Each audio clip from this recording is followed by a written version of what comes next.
AI industries आज ये call थी जय की और अब ये 10% ऊपर शेयर ये कारोबार कर रहा है। 3410 का टारगेट दिया था। इसको चेक करेंगे जय ने। आप देखिए 3315 रुपये, 300 रुपये ऊपर, 10% ऊपर ये शेयर कारोबार कर रहा है। अब बच गए हैं आज के सत्र के 7 मिनट। 7 मिनट में कोशिश करते हैं कुछ दमदार बीटीएसटी या फिर एसटीबीटी ले लेते हैं। जय, शुरुआत आपसे ही करेंगे। बताइए अपनी बीटीएसटी या फिर एसटीबीटी ट्रेड।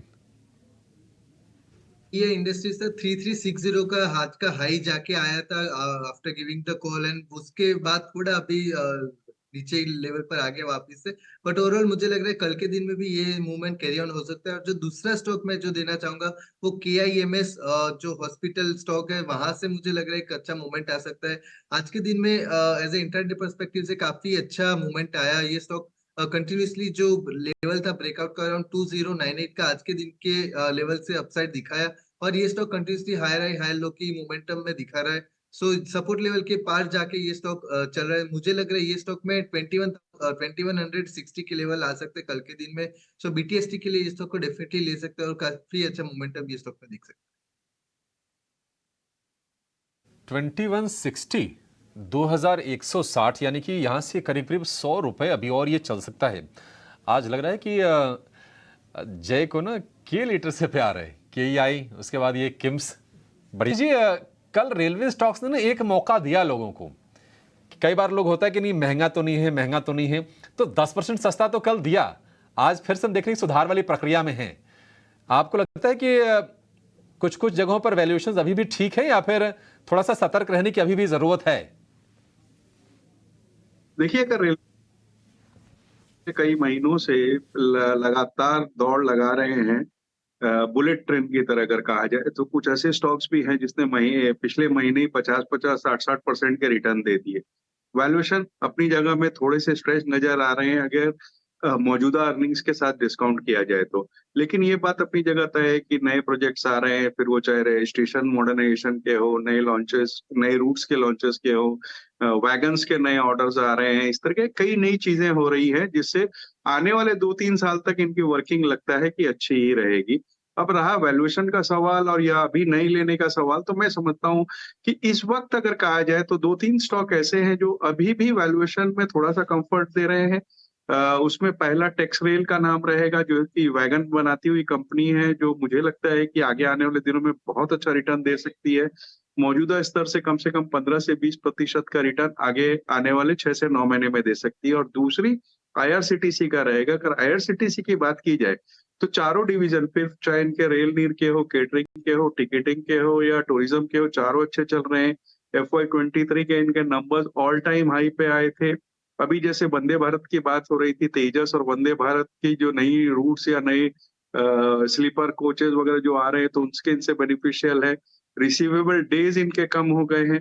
एक्सपेंशन कर रहे हैं रेल नीर में, जो कि अभी 15 लीटर पर डे का है, उसको 18.5 लीटर कर देंगे अगले 2 साल में। टिकट और वाटर में तो इनकी मोनोपोली है अगर अब देखा जाए।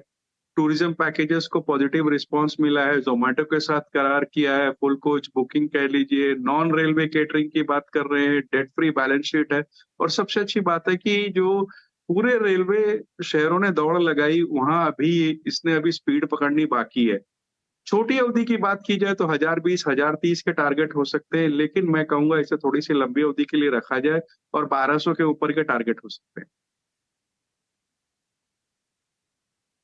TTC 969। और जो राजेश जी कह रहे हैं कि ये ट्रेन रेलवे वाले शेयर में बुलेट ट्रेन की रफ्तार से भाग रहे हैं, तो अगर वो रफ्तार है तो बहुत ज्यादा दूर वो भी नहीं है।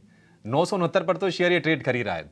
और इसके अलावा RVNL को भी आप अपनी फोकस लिस्ट में जरूर रखिए। रेलवे में वहां पर भी आपको ठीक ठाक रिटर्न्स मिल सकते हैं। आपको इसके चार्ट ठीक लग रहे हैं? अगर नंबर ठीक रहे तो 400 का हो जाएगा ये शेयर। डिम्पी जी, यदि हम इसका चार्ट देखें तो एक्चुअली स्टॉक ने एक बहुत टाइट रेंज में स्टॉक कंसोलिडेट कर रहा है पिछले 2.5-3 महीने से। इनफैक्ट अक्टूबर नवंबर के महीने से अगर यदि हम देखें तो 350 से लेके 395 के बीच में ही इसका एक ट्रेडिंग बैंड रहा है, और हर बार जब जब ये 350 360 के करीब आता है वहीं से एक स्ट्रॉन्ग पुश मिल जाता है। तो मुझे लग रहा है फिलहाल जो हिसाब से मोमेंटम बना हुआ है डेली और वीकली चार्ट पे भी हम कंसोलिडेशन में से एक ये देख रहे हैं कि लोअर एंड से सपोर्ट जोन बन रहा है। तो अगर नतीजे ठीक रहे तो मुझे लग रहा है एक अच्छा मोमेंटम ये स्टॉक में बनता हुआ नजर आ सकता है हमें। इसमें अगर यदि कोई बाय भी करता है तो एक स्टॉप लॉस लेके चलना चाहिए जो कि 350 355 है, जो एक lower end of the support zone है, बिकॉज रिजल्ट है तो थोड़ा वॉलेटिलिटी रहेगा, इसलिए थोड़ा स्टॉप लॉस डीप है। तो अगर कोई पोजीशन लेता है ये डिस्कशन के बेसिस पे, तो मुझे लग रहा है क्वांटिटी थोड़ा मैनेज करके चले और रिस्क थोड़ा रिजल्ट के पर्सपेक्टिव से सोच के चले। सच है कि रिजल्ट्स होते हैं तो साथ में वॉलिटिलिटी भी आती है रिजल्ट्स के, इसलिए थोड़ा वॉल्यूम कम रखें। शेयर में 255 का एक बेस बना हुआ है। खबर आपके सामने रुशिल डेकोर के बता दी है शरद ने। जो भी फैसला लेना अपने वित्तीय सलाहकारों से पूछ के, या फिर इस सेगमेंट को ध्यान में रखते हुए कि ये सिर्फ न्यूज़ बेस्ड होता है, जो सोर्स बेस्ड हमको मिल रहा होता है। इसका हम स्टैंडर्ड डिस्क्लोजर भी चलाते हैं, आप भी इस चीज़ को अपने मद्देनजर रखिएगा। खैर 4.5% ये शेयर ऊपर भी हो चुका है। आगे बढ़े, एक दो शेयर और चेक करवा लेते हैं जहाँ पर आज मार्केट का मोमेंटम काफ़ी फास्ट मेरे को देखने को मिल रहा है। एसजीवीएन हमने सुबह डिस्कस किया था, आज की क्लोजिंग काफ़ी अच्छी मिल रही है। एक काम करें, जरा पता करते हैं कुणाल जी से। कुणाल जी एक बार जरा आप इसको चेक करेंगे एसजीवीएन। वेल डिम्पी जी, फिलहाल 112 के अराउंड स्टॉक ट्रेड कर रहा है। व्यू जो है पॉजिटिव साइड का ही है, एंड मेरा जो व्यू मानना है, यहाँ से खरीदारी करके चलने की मेरी सलाह है। 112 पे ही खरीदारी करके चलने की सलाह है। 112 पे आप खरीदारी करके चल सकते हो। लोअर लेवल पे 106 का एसएल आएगा, 5-5.5% का एसएल है, रिवर्सल काफी अच्छा है। टारगेट की बात कर लेते हैं तो 117 का इमीडिएट टारगेट है, जो इसका रिसेंट का टॉप भी है। जैसे 117 क्रॉस करता है, ऊपर में 124 तक के भी टारगेट हमें इस स्टॉक में देखने को मिल सकते हैं, यानी 12% की भी मोमेंटम ये स्टॉक में हमें यहाँ पे देखने को मिल सकती है। तो बाय करके चलने की सलाह एसजीवीएन 106 के एसएल के साथ। और डिम्पी जी, अगर आपकी अगर सलाह है, अगर आपका अगर हाँ है, तो एक और स्टॉक मेरी नजर में आया है, सिर्फ और सिर्फ आप दोनों के लिए, अभिषेक जी और आपके लिए, तो मैं चाहूंगा वो बताने के लिए। कीजिए आप। बिल्कुल बताइए सर, बिल्कुल बताइए। वेल छुट्टी आ रही है 3 दिन की अच्छी खासी, तो थॉमस कुक पे मेरा अभी नजरिया है।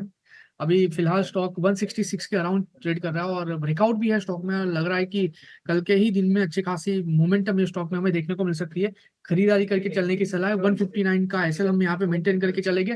टारगेट की बात कर लेते हैं तो इमीडिएट लेवल पे 172 का है, और जैसे ही ये इसका इमीडिएट रेजिस्टेंस जो 172 है ब्रेक होता है, ऊपर में हमें 180 तक के भी लेवल ये स्टॉक कल के दिन में दिखाने के लिए रेडी हो जाएगा। यानी कि आप कह सकते हो कि कल के दिन में 8 से 9% की भी मोमेंटम ये स्टॉक हमें दिखा सकता है। तो थॉमस कुक 159 के एसएल के साथ खरीदारी करके चलने की सलाह है। आज बाजार के जो स्टार परफॉर्मर हैं वो हैं metal stocks. Hindalco top gainer है, उसके नीचे टाटा स्टील दिखेगा, और भी तमाम शेयर जो वायदा बाजार के पार्ट हैं। नाल्को, हिंद कॉपर, सेल 6% 8% की बड़ी तेजी है। क्या नतीजे बहुत अच्छे आने वाले हैं? टाटा स्टील जो कि दिग्गज कंपनी है, टाटा स्टील के नतीजे आज आएंगे, कल जेएसडब्ल्यू स्टील के आएंगे। नंबर्स जरा समझ लेते हैं। आशीषा हमारे साथ जुड़ गई हैं। आशीषा, पहले बताइए टाटा स्टील क्या उम्मीदें हैं, कैसे आंकड़े आ रहे हैं? जी हाँ, टाटा स्टील के नतीजों की बात करें तो स्टैंडअलोन बेसिस पर काफ़ी अच्छे नतीजे एक्सपेक्टेड है इस क्वार्टर में।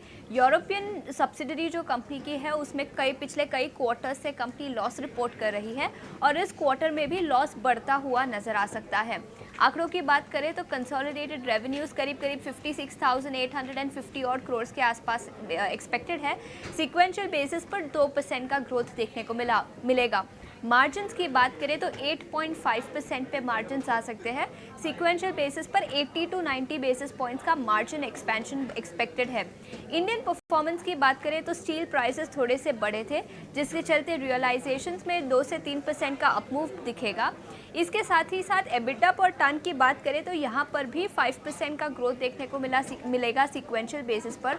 वॉल्यूम्स हायर साइड पे थे, रियलाइजेशंस भी हायर साइड पे थे, जिसके चलते स्प्रेड्स बढ़ते हुए नजर आएंगे इस क्वार्टर में। इसके अलावा जैसे मैंने कहा, यूरोपियन ऑपरेशंस में वीकनेस देखने को मिल सकती है।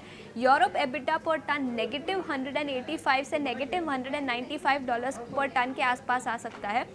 ये 5th कंसेक्यूटिव क्वार्टर होगा जब यूरोपियन ऑपरेशंस में लॉसेस रिपोर्ट किए जाएंगे। तो हाँ, इंडिया ऑपरेशंस काफ़ी स्ट्रॉन्ग एक्सपेक्टेड है, लेकिन यूरोपियन ऑपरेशंस में इस क्वार्टर में कमज़ोरी देखने को मिल सकती है।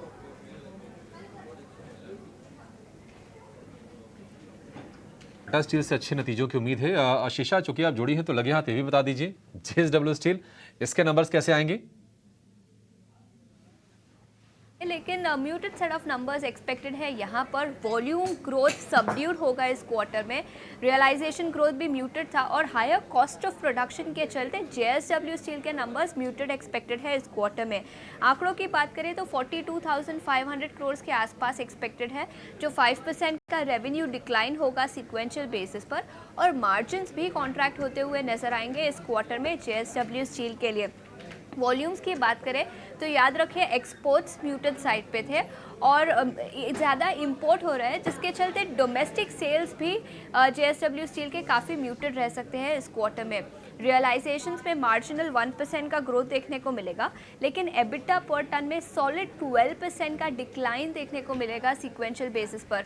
की रॉ मटेरियल की बात करें तो आयरन ओर और कोकिंग कोल दोनों ही के प्राइसेस बढ़े थे सीक्वेंशियल बेसिस पर, जिसके चलते स्प्रेड्स कमज़ोर होते हुए नजर आएंगे। तो all in all JSW steel के लिए कमज़ोर नतीजे एक्सपेक्टेड है इस क्वार्टर में। राजेश सर, ये अभी आशीषा मेरी सहयोगी बता के गई है टाटा स्टील के नंबर, एक बार अनुमान लेके आई ना सामने, और जेएसडब्ल्यू स्टील, उन्होंने पहली लाइन ही बोली कि जेएसडब्ल्यू स्टील के नंबर तो म्यूटेड आएंगे, यानी कि या तो इनलाइन रहेंगे या कोई ज़्यादा एक्साइटमेंट नहीं आएगा। टाटा स्टील के नंबर हम एक बार आपके सामने रख रहे हैं, ये लॉस टू प्रॉफिट होगा इस बार। फिर से एक बार जरा दिखाइएगा वापस से इसके अंदर टाटा स्टील के plate. Rajesh sir, Tata steel ठीक लग रहा है आपको नंबर के लिहाज से? लिहाज से भी ठीक लग रहा है, क्योंकि एक तो रियलाइजेशन अच्छे होंगे जैसे अनीशा ने ये बता रहे थे, और दूसरे मार्जिन्स में सुधार होगा इनका। और अगर आप देखो तो सबसे दिग्गज कंपनी टाटा स्टील है। थोड़ी दिक्कत है इनके यूरोप को और ऑपरेशंस को लेकर के है, जो अभी भी बनी हुई है। लेकिन अगर इनके स्टैंड अलोन देखें तो बहुत अच्छा कारोबार चल रहा है। इंफ्रास्ट्रक्चर पर जिस तरह की सरकार का रवैया है, और हमें जो कि पूरे देश को ही ये उम्मीद है कि मौजूदा सरकार ही कंटिन्यू होती हुई नजर आएगी, तो एक तरीके से ये संभावना तो है कि इकोनॉमिक पॉलिसी, जो इकोनॉमिक ग्रोथ की बातें हैं वो बनी रहेंगी।